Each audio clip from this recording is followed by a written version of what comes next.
नहीं, आडवाणी जी को जो दिए हैं ठीक है, उसका हम स्वागत करते हैं।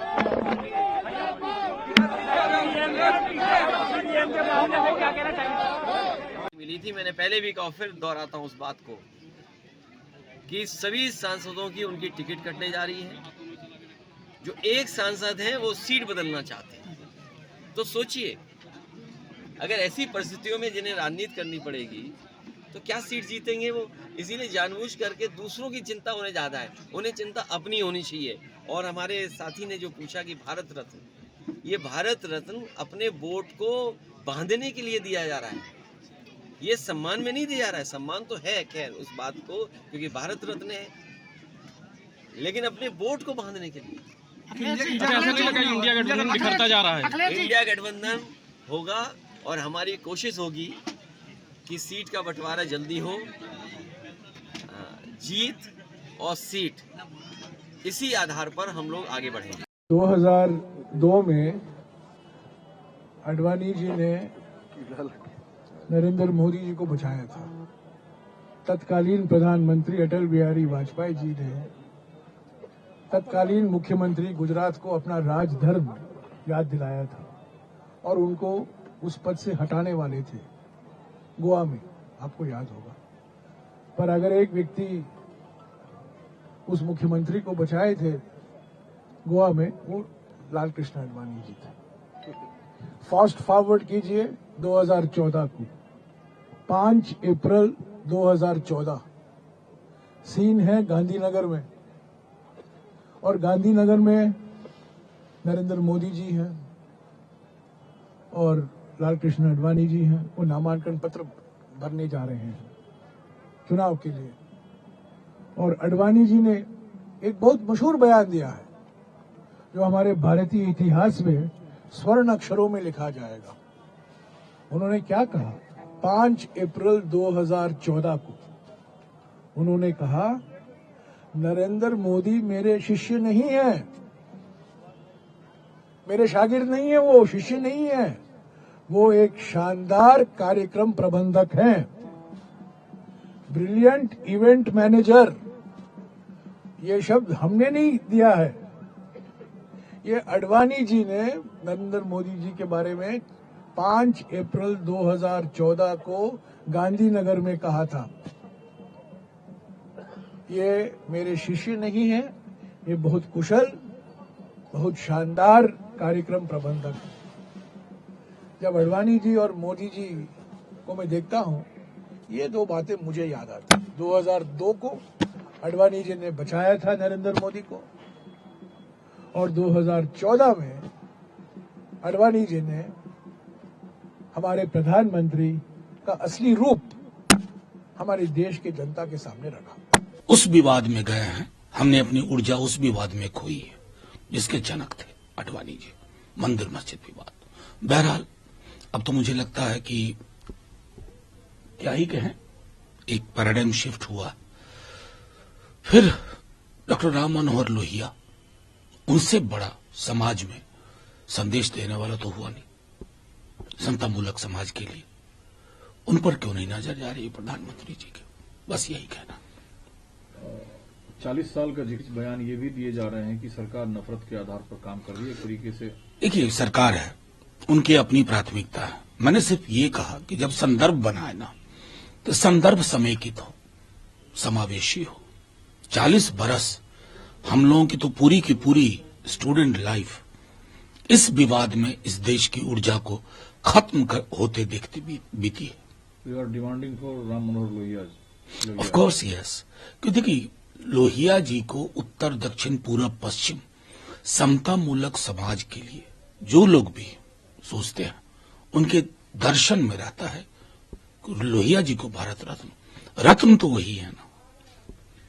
कांग्रेस के सहयोगी साथी आप भी हैं, टीएमसी भी है, लेकिन सुर और ताल अलग अलग क्यों है? जब ममता बनर्जी कहती है कि कांग्रेस पार्टी लोकसभा चुनाव में 40 सीट भी जीत ले, ये भी मुश्किल लग रहा है। मैं देखिए, उनकी टिप्पणियों पर टिप्पणी नहीं करना चाहता, लेकिन मेरा आग्रह अभी भी होगा अपने दल की ओर से, जो लालू जी तेजस्वी जी की इच्छा थी पटना की बैठक से लेकर अब तक, कि छोटे छोटे ये जो मतभेद है, अंतर्विरोध है, इनको किनारे किया जाए। उसी में भला है इंडिया गठबंधन का भी, देश का भी।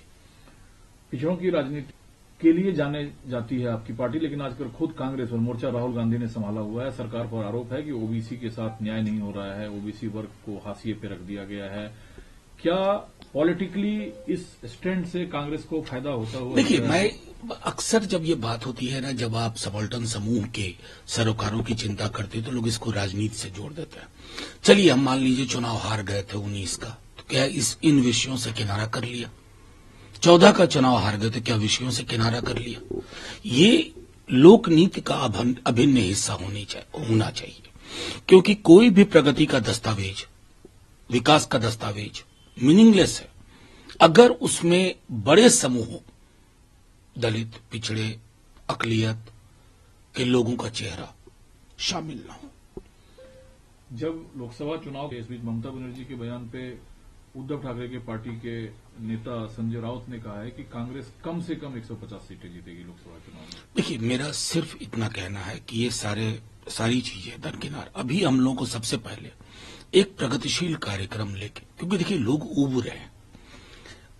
फर्ज कीजिए जो मंदिर में जा रहा है, क्या उस युवा को नौकरी नहीं चाहिए? उसको एक हाथ में अगर प्रसाद चाहिए तो दूसरे हाथ में नियुक्ति पत्र चाहिए। इन विषयों को लेकर के, क्योंकि देश परेशान है। कब तक मंदिर की घंटी, मस्जिद के अजान में उलझा के रखोगे लोगों को? तहखाना वजूखाना चेक करते रहेंगे। देश को दैनंदिन की जो जरूरियात है उस पर आना होगा। ठीक है, आप थे नहीं और जिस नियुक्त कर रहे हैं वो बांटने वाले नेता आप सरकार से बिहार में बाहर है। इस बीच जो एक सवाल आया, डीके सुरेश कांग्रेस के नेता हैं, बजट पेश होने के बाद इन्होंने एक सेपरेट इंडिया की मांग की साउथ को लेकर। इस पर अनुराग ठाकुर ने कहा कि नफरत की बाजार में मोहब्बत की दुकान खोलने वाले जो नेता हैं उनके नेताओं की जुबान है। देखिए, मैं अनुराग ठाकुर जी की कौन सी जुबान थी जब उन्होंने कहा था कि गोली मारो डैश डैश डैश, मैं याद नहीं कराना चाहता। नफरत के कारोबारी मोहब्बत की बात करें तो अच्छा भी नहीं लगता। बहरहाल डीके सुरेश के बयान के साथ कोई नहीं खड़ा। एक व्यक्ति बताइए, ये देश है भाई, कश्मीर से कन्याकुमारी, लेकिन इसकी अखंडता और एकता के लिए एक आवश्यक है ये बात कि एक संतुलन बना रहे। वो संतुलन जब टूटता है ना, मणिपुर को लेकर के क्या मणिपुर के लोग सोच रहे होंगे? अनुराग ठाकुर जी के तो मुंह से एक शब्द नहीं सुना, उनको छोड़िए प्रधानमंत्री जी के मुंह से नहीं सुना। तो राज्य, ये जो पूरा का पूरा हमारा चरित्र है ना देश का, वो इमोशनल, उसको मैं कहूंगा कि कोलिशन भी है। सब राज्य भावना से जुड़े हुए, उस भावना को ठेस मत पहुंचाइए। जनता दलों को मिलते नहीं दिख पाती है। बिहार में जो नई सरकार बनी है उसमें मांझी जी 2 मंत्री पद की मांग की है। अब मांझी जी कुछ भी मांग सकते हैं, बहुत क्रूशियल फैक्टर है इस राजनीति के इस दौर में, और उस क्रूशियल फैक्टर को असमुचित सम्मान तो मिलना चाहिए। क्योंकि मुझे स्मरण है तब हम साथ में ही थे, लेकिन माननीय मुख्यमंत्री जी ने जब सदन में जिस प्रकार की भाषा का इस्तेमाल किया था मांझी जी के लिए, साथ में होने के बावजूद हमें सहज नहीं लगा था। मैं तो सिर्फ इस गठबंधन को कहूंगा कि इस तरह के अंतर्विरोध जो है ना, वो ये बताते हैं कि आपने एक अच्छी सरकार, जो पहली बार लाखों लाख नियुक्तियां बट रही थी, पता नहीं किसको दर्द हुआ, कौन सा दर्द हुआ। आज भी आप बिहार जाइए, पूछिए नौकरी मतलब, बच्चा बच्चा बोलेगा तेजस्वी। पूछिए मुख्यमंत्री मतलब, क्या बोलेगा मैं नहीं कहूंगा। झारखंड की सरकार में आपकी पार्टी भी शामिल है। डॉट पॉलिटिक्स देखने को बार बार देश में मिल रहा है। विधायकों को फिर हैदराबाद भेजा जा रहा है। हालांकि पीसीसी जो कांग्रेस हैं, उन्होंने कहा कि जब चौकीदार ही चोर है तो एहतियात बरतना पड़ता है, निशाना सीधे बीजेपी पर। नहीं, देखिए बीजेपी में क्या है, ये जो 2 लोग बीजेपी चला रहे अपने रिसोर्ट पॉलिटिक्स का, ये कब शुरू हुआ? जब पोचिंग को लेजिटिमाइज किया गया। एक विधायक जिता के आप सरकार बना लेते हो। चुनाव जीतने के बाद सरकार बनाने की कला हमने देखी थी, ये एक्सेप्टेड है। चुनाव हारने के बाद भी सरकार बनाने का करिश्मा तो कर दिखाया है मोदी जी, अमित शाह जी ने। तो क्या करे इंसान? पोच के लिए तैयार रहे या कुछ अपने को संरक्षित करने की कोशिश करे? इस बीच आपने कहा कि 40 साल मुल्क का बर्बाद हुआ है मंदिर मस्जिद। आज ही के दौर में ज्ञानवापी मस्जिद को लेकर कोर्ट का फैसला आता है।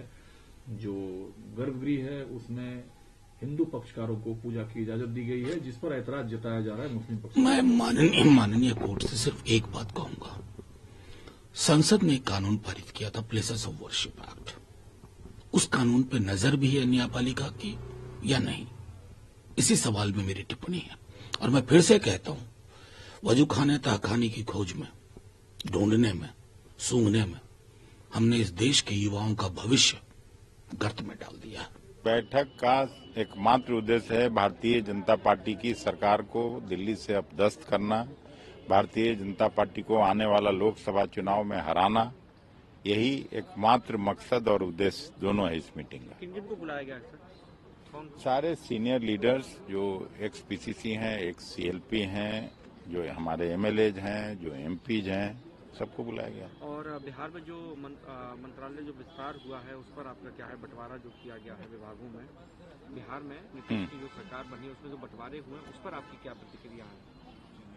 अब इस सब पे प्रतिक्रिया तो मांगिएगा 12 तारीख के बाद। पहले 5 था, फिर 10 हुआ, अब 12 तारीख सुनते हैं कि फ्लोर टेस्ट कराएंगे। तो फ्लोर टेस्ट पर पहले अपना कर लें तब तो कोई बात हम लोग बोलें। मुझे तो सब गड़बड़ झाला लग रहा है। आप अभी भी प्रयास में लगे हुए हैं कि जीतनराम मांझी को, क्योंकि खबरें आ रही हैं कि सीएम पद का उम्मीदवार जो है आप लोग बनाने के लिए तैयार हैं, तो ऐसा वाकई में है या अभी आप लोग कोशिश कर रहे हैं कि हमारी सरकार फिर से बन जाए? अब ये मांझी जी का बात हम लोग क्या जाने। कांग्रेस अप्रोच कर रही है उनको सर? हम लोग किसी को अप्रोच नहीं कर रहे हैं, हम लोगों को बाकी लोग अप्रोच करता है। आज जो सर भारत रत्न का जो सम्मानित किया जाएगा अडवाणी जी को, उस पर आपकी क्या प्रतिक्रिया है? ये तो भारत सरकार का मामला है। जिस तरह से अब पहले रेवड़ी बांटा जाता था, अब भारत रत्न भी उसी तरह से बांटा जा रहा है और ये प्रीरोगेटिव भारत सरकार का है। अच्छा है, अडवाणी जी को उन लोगों ने दिया, घर बैठा दिया था। वयोवृद्ध नेता तो कम से कम जिंदगी में कुछ तो उनको सम्मान मिला। से सम्मानित किया जाएगा अडवाणी जी को, आपकी क्या प्रतिक्रिया है? इतने जलील करने के बाद, इतने अपमानित करने के बाद, इतनी उतनी उपासना करने के बाद इसको भारत रत्न दे रहे हैं। मैं समझ रहा हूं किसी इंसान का सर काट के उसके ऊपर पगड़ी पहराओ, इसी प्रकार का कृत्य है।